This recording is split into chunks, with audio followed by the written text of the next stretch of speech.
Grüezi und herzlich willkommen in Florenz, vorerst am Bahnhof Santa Maria Novella. Ja, Florenz hat, ihr habt's gesehen, eine ganze Menge zu bieten. Bereits gegenüber dem Bahnhof ist die Rückseite der Basilika di Santa Maria Novella zu sehen. Und von vorne, von der gleichnamigen Piazza aus, ist die Basilika noch hübscher anzusehen. Ja, die Via de Tornabuoni gehört mit Geschäften wie Armani, Bulgari, Gianni Versace, Gucci, Prada, ebenso wie die Via del Corso zu den beliebtesten Einkaufsstraßen hier in Florenz. Schon von weitem kannst du die berühmte Gerechtigkeitssäule auf der kleinen Piazza Santa Trinita sehen. Die Säule mit dem wohlklingenden Namen Colonna della Giustizia ist heutzutage ein beliebter Standort für Straßenmusiker.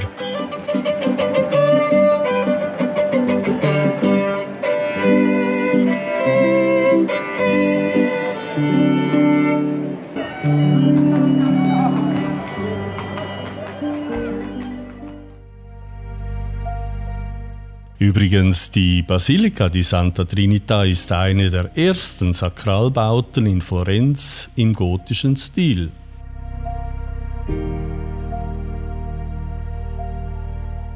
Der Palazzo Strozzi ist ein Meisterwerk der Renaissance-Architektur und bietet aktuell ein reichhaltiges Programm an Ausstellungen und kulturellen Aktivitäten an.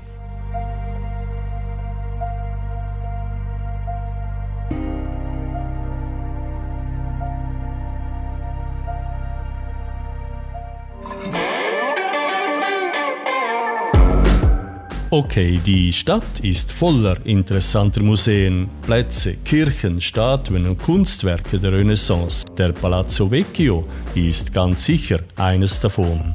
Er sticht ja so wunderschön aus dem Stadtbild hervor. Und er gilt als das zentrale Element der Piazza della Signoria.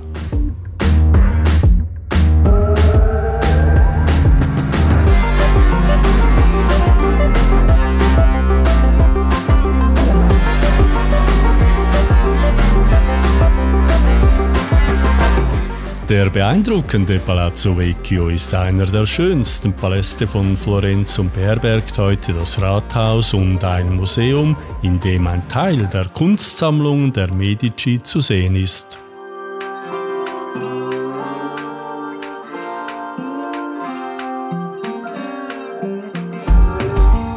Die Loggia dei Lanzi stammt ebenfalls aus dem 14. Jahrhundert. In der offenen Halle stehen heute bekannte Statuen, die an wichtige Ereignisse in der Stadt und bekannte Mythen erinnern.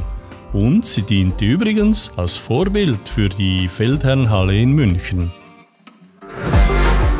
Ja, es ist offensichtlich, die Piazza della Signoria ist seit Jahrhunderten das politische und soziale Herz von Florenz. Du kannst hier gemütlich umherbummeln und die vielen Attraktionen des schönen Platzes genießen. Neben vielen wunderschönen Statuen zum Beispiel auch die berühmte bronzene Reiterskulptur von Cosimo I. Das Kunstwerk datiert aus dem 16. Jahrhundert und ist übrigens die erste große Reiterskulptur, die in Florenz geschaffen wurde. Oder der wunderschöne Neptunbrunnen, ebenfalls aus dem 16. Jahrhundert.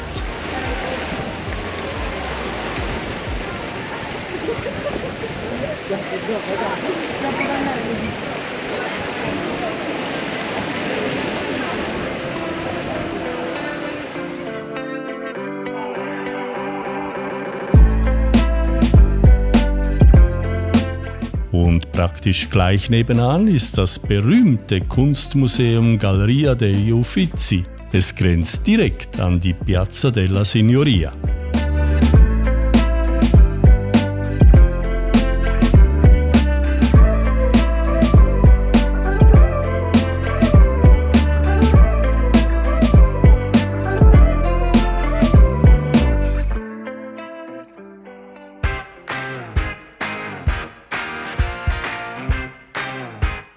Doch wir wollen nicht nur die großen und berühmten Kunstwerke in Florenz erkunden.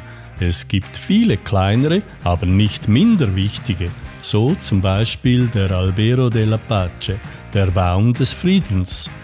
Die berührende Skulptur in der Via dei Georgofili erinnert an die 5 Toten und 48 Verletzten, die 1993 an dieser Stelle bei einer Autoexplosion ums Leben kamen.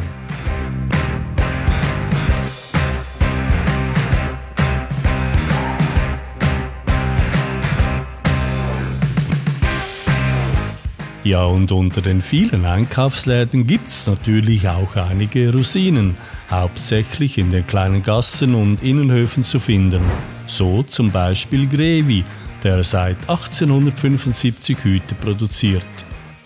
Die Fabrik befindet sich seit über 4 Generationen im Besitz der Familie und die Produktionsschritte werden von Hand und unter Einsatz spezieller Maschinen durchgeführt, um sehr tragbare Produkte von hoher Qualität mit wunderschönen Farben und Verzierungen herzustellen.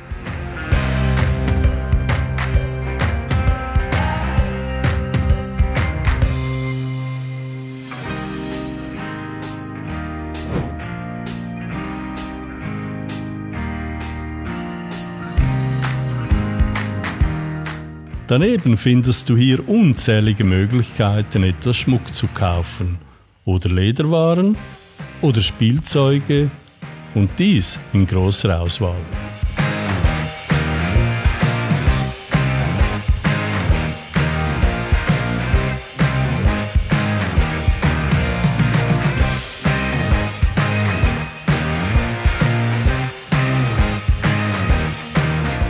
Natürlich kommen feinstes Gebäck und Süßigkeiten nicht zu kurz und wenn du langsam müde bist vom Shoppen, und das ist mein Tipp, setz dich in eines der vielen Cafés und genieß den Tag.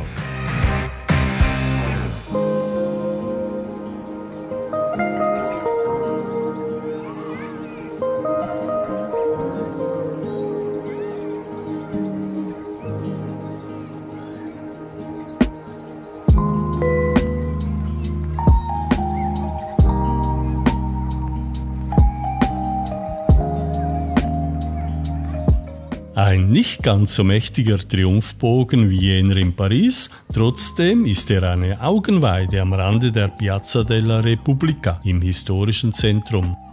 Auch auf diesem Platz installieren sich Straßenkünstler gerne vor einem doch recht großen Publikum. Buonasera, buonasera anche a Vincenzo che viene dal sud, una buonasera, buonasera anche di più, una buonasera.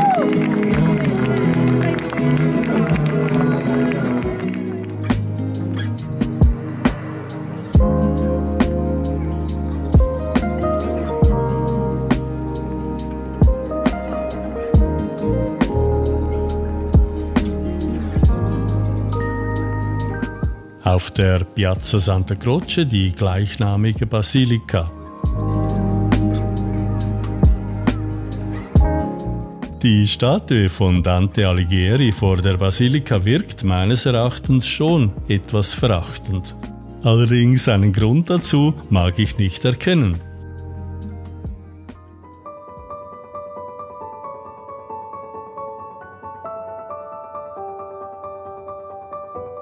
Der Palazzo Pitti beherbergt 4 Museen, die Schatzkammer der Großherzöge im Erdgeschoss, die kaiserlichen und königlichen Gemächer und die Galleria Palatina im 1. Stock, sowie das Mode- und Kostümmuseum und die Galerie für moderne Kunst im 2. Stock.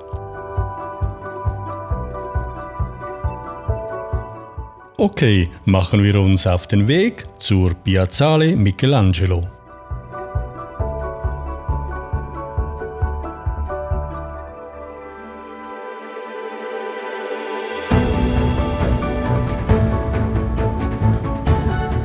Bei der Porta San Niccolò, ein hohes, zinnenbewehrtes Steintor mit Aussichtsplattform, geht es über die Poggi-Rampen hoch und bei dieser Gelegenheit kannst du dir die schönen Wasserspiele ansehen.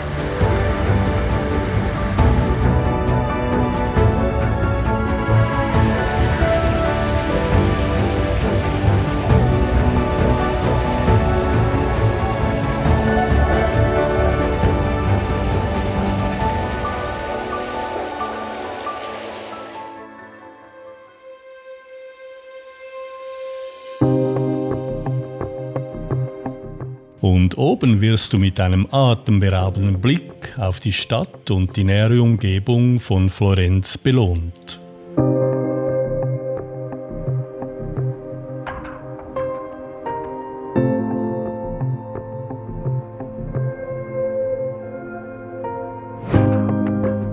Mitten auf der Piazzale steht eine Bronzekopie von Michelangelos David.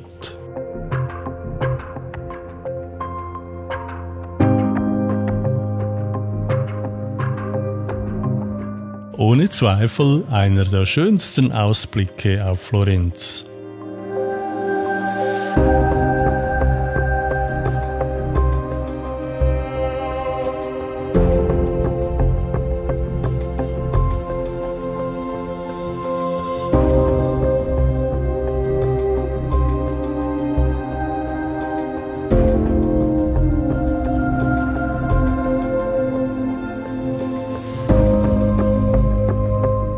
Ja, tatsächlich, an diesem Panoramablick über die Stadt wirst auch du dich kaum satt sehen können.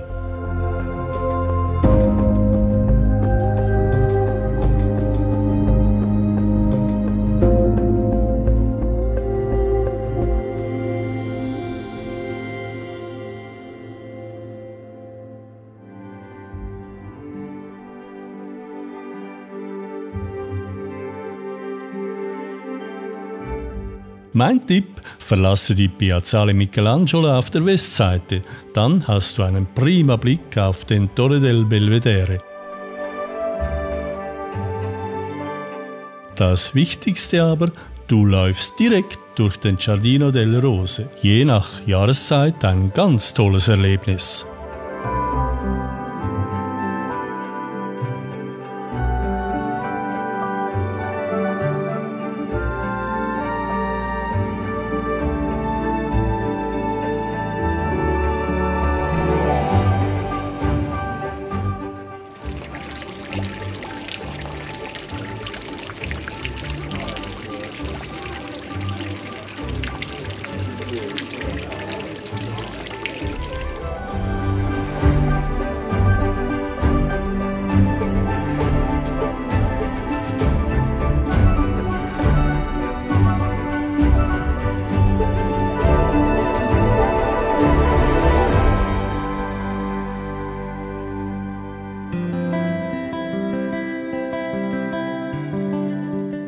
Tja, und schon stehen wir auf der Piazza del Duomo und somit bei der berühmten Kathedrale aus dem 13. Jahrhundert. Sie hat schon eine faszinierende und beeindruckende Architektur.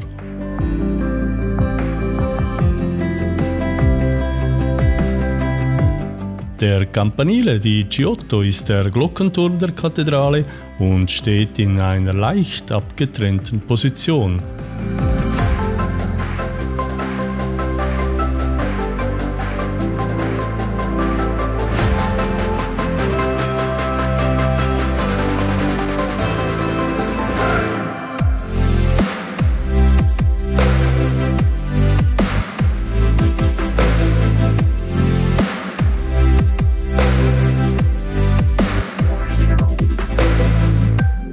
Die Piazza Duomo ist bekannt für ihre vielen Designergeschäfte. Das Baptisterium von San Giovanni ist eines der ältesten Gotteshäuser von Florenz.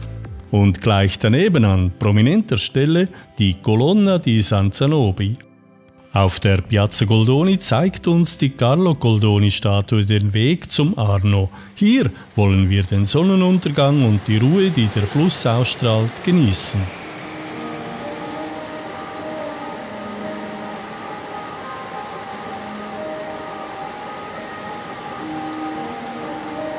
Der Fluss und die Gebäude geben im milden Sonnenlicht ein wunderbares Bild her.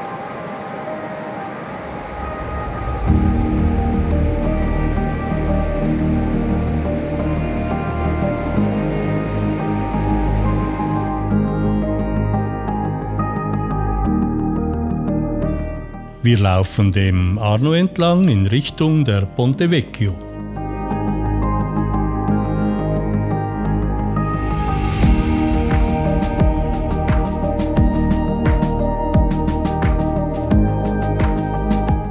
Und entlang des Flusses stehen viele Gebäude, die sich mit ihrer Schönheit hervorheben. Dieses wunderschöne Gebäude ist schlicht und einfach eines der beiden Gymnasien, die zum staatlichen Gymnasium Niccolò Machiavelli gehören.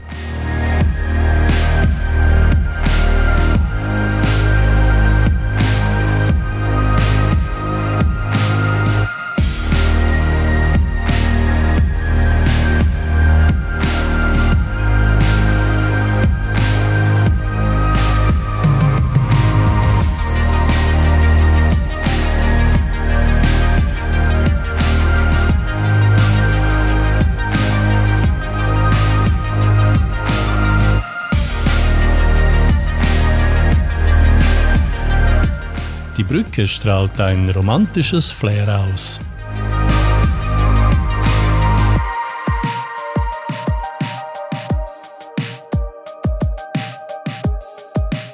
Die Ponte Vecchio ist sicherlich eine der bekanntesten Sehenswürdigkeiten von Florenz. Sie ist die älteste Brücke, welche in der Stadt über den Arno führt. Aber nicht nur das, sie zählt außerdem zu den ältesten Segmentbogenbrücken der Welt. Charakteristisch für die Brücke sind die vielen bunten Häuser entlang der Brücke, die nach hinten wie kleine Balkone über den Fluss hinausragen.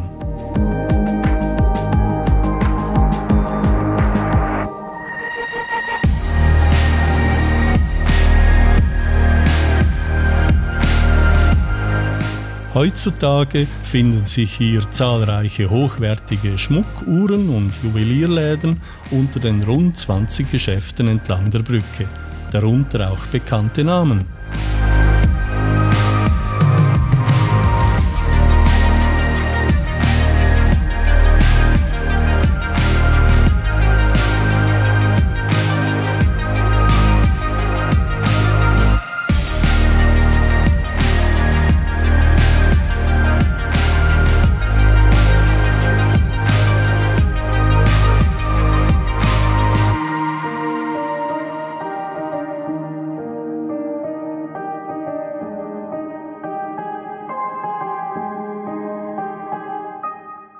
Okay, es wird Zeit, neue Ziele ins Auge zu fassen.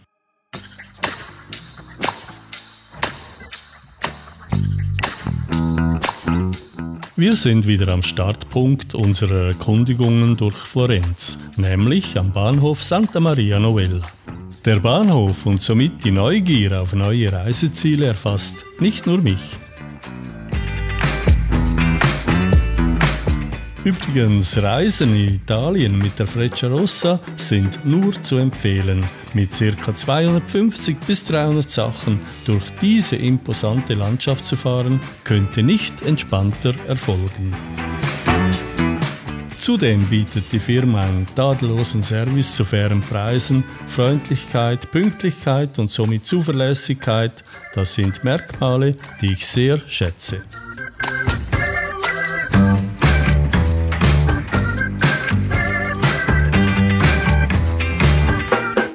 Mit diesen Bildern verabschiede ich mich von dir aus Florenz. Wie immer freue ich mich über deinen Kommentar, natürlich auch über dein Like und ebenso über ein Abo. Wir sehen uns schon bald wieder auf meinem Kanal. Bleib einfach dabei und das Wichtigste, bleib munter.